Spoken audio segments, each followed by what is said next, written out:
semuanya. Baik, hari ini kita akan belajar mengenai pohon merentang minimum ya, menggunakan algoritma Prim. Nah, sekarang kita lihat mengenai definisi dari pohon merentang. Nah, masih ingat ya definisi sebuah pohon yaitu graf tak berarah terhubung yang tidak memiliki sirkuit. Nah, itu kalau definisi pohon. Nah, sekarang pohon merentang ya bisa dimisalkan misalkan pohon merentang T adalah sebuah pohon yang semua simpul pada pohon T sama dengan semua simpul pada graf G. Dan sisi-sisi pada pohon T adalah himpunan bagian dari sisi-sisi pada graf G. Nah, sebagai contohnya adalah seperti ini ya. Ini ada sebuah graf G ya. Kemudian graf G ini mempunyai pohon merentang. Nah, pohon merentangnya di sini tidak hanya satu buah ya. Jadi pohon merentangnya itu bisa lebih dari satu. Nah, pohon merentang berarti semua pohon yang memuat semua simpul, tetapi untuk sisinya tidak termuat semuanya ya, karena tidak boleh mengandung sirkuit. Jadi T1 ini juga merupakan pohon dari G karena titik simpulnya semua diikutkan, tetapi untuk sisinya tidak semua ikut ya, karena kalau semuanya diikutkan bisa menjadi sebuah sirkuit dan itu tidak boleh. T2, T3, T4 ini juga pohon merentang ya, semua titik simpul ada semuanya ya pada G, 4 titik simpul dipakai semua tetapi tidak semua sisi digunakan karena tidak boleh mengandung sirkuit. Nah, itu namanya adalah pohon merentang. Nah, sebenarnya aplikasi pohon merentang ya bisa kita lihat pada pemeliharaan jalan raya. Misalkan graf G adalah peta jaringan jalan raya yang menghubungkan 4 buah kota. Nah, ini adalah contohnya. Ini adalah contoh dari peta jaringan jalan raya. Ada 4 buah kota, kemudian ada jalan-jalannya. Sisi-sisinya ini adalah jalan-jalan yang menghubungkan 4 kota tersebut. Karena dana pemeliharaan yang terbatas, maka pemerintah daerah mempertimbangkan hanya memelihara jalan-jalan sesedikit mungkin, sedemikian hingga keempat kota masih tetap terhubung. Nah, sehingga untuk itu kita bisa menggunakan atau bisa mencari pohon merentang dari graf G itu. Nah, ini adalah macam-macam pohon merentang ya yang bisa kita gunakan sebagai aplikasi menentukan jalan sesedikit mungkin yang diperbaiki agar keempat buah kota tetap terhubung. Seperti itu. Nah, kemudian ternyata untuk pohon merentang ada namanya pohon merentang minimum. Nah, jika G adalah graf berbobot, maka bobot pohon merentang T dari G didefinisikan sebagai jumlah bobot semua sisi di T. Pohon merentang yang berbeda mempunyai bobot yang berbeda pula. Nah, di antara semua pohon merentang di G, ada yang pohon merentang yang berbobot minimum. Nah, pohon merentang yang berbobot minimum ini dinamakan pohon merentang minimum. Nah, ini adalah sebagai contoh.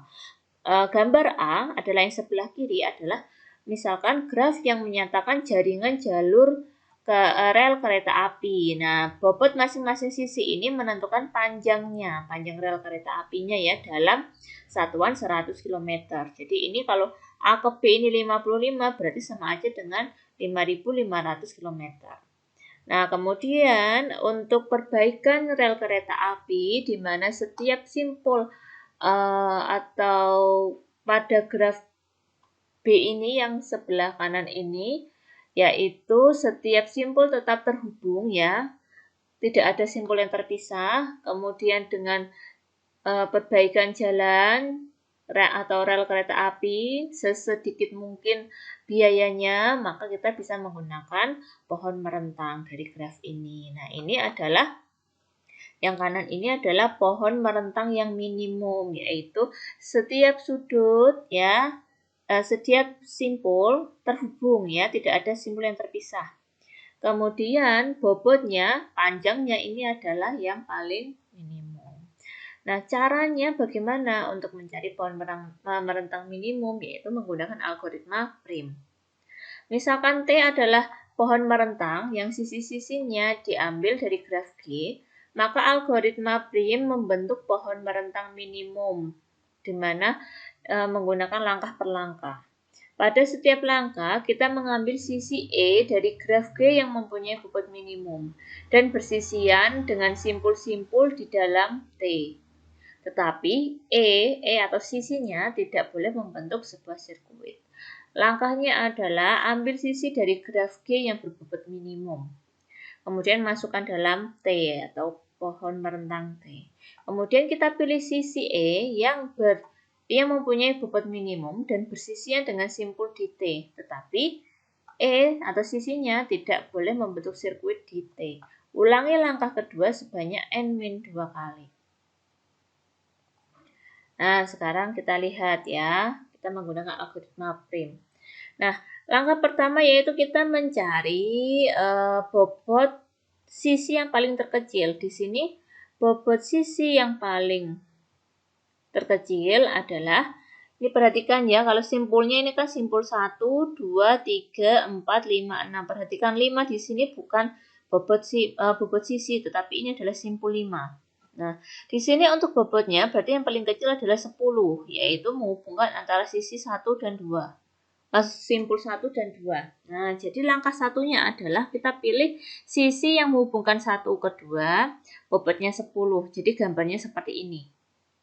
Nah, kemudian perhatikan di sini adalah ada berapa? Ini simpulnya ada 6. Berarti setelah langkah 1 ini, nanti pengulangannya adalah sebanyak N-2. Berarti 6 dikurangi 2 yaitu 4. Nah, langkah 1 kemudian diikuti 4 langkah lainnya. Berarti nanti totalnya harus ada 5 langkah. Ya. Nah, kemudian ini dari langkah 1, kemudian kita lihat, yaitu kita lihat sisi yang berhubungan dengan simpul 1 dan simpul 2. Nah, di sini ada sisi 50, 40, 25. Kalau dari 1 berarti ada 30 dan 45. Kita pilih yang paling terkecil yaitu 25. Nah, sehingga terpilih sisi langkah yang kedua yaitu sisi 2 ke 6 yaitu sebanyak 25. Nah, seperti ini. Paham ya? Setelah itu kita lihat dari simpul 1 dan simpul 6, kita cari sisi yang paling minimum. Berarti ini ada 30. Kalau dari 6 berarti ada 20, 25 dan 15. Berarti yang paling kecil adalah 15. Sehingga langkah 3 yang kita pilih adalah sisi 3 dan 6. Nah, di sini 3 dan 6. Sisi 3 ke 6 ini 15 kita gambarkan di sini. Nah, setelah itu kita lihat dari sisi 1, dari simpul 1 maupun simpul 2 maupun simpul 3 ini maupun simpul 6 kita cari yang paling minimum yaitu 30. Yang ini berarti 50, kemudian yang ini ada 35, kemudian ini ada 55, ini ada 20. Nah, berarti yang paling kecil adalah 20, ya. 20 sehingga kita tuliskan di sini langkah keempat yaitu 6 keempat yaitu 20.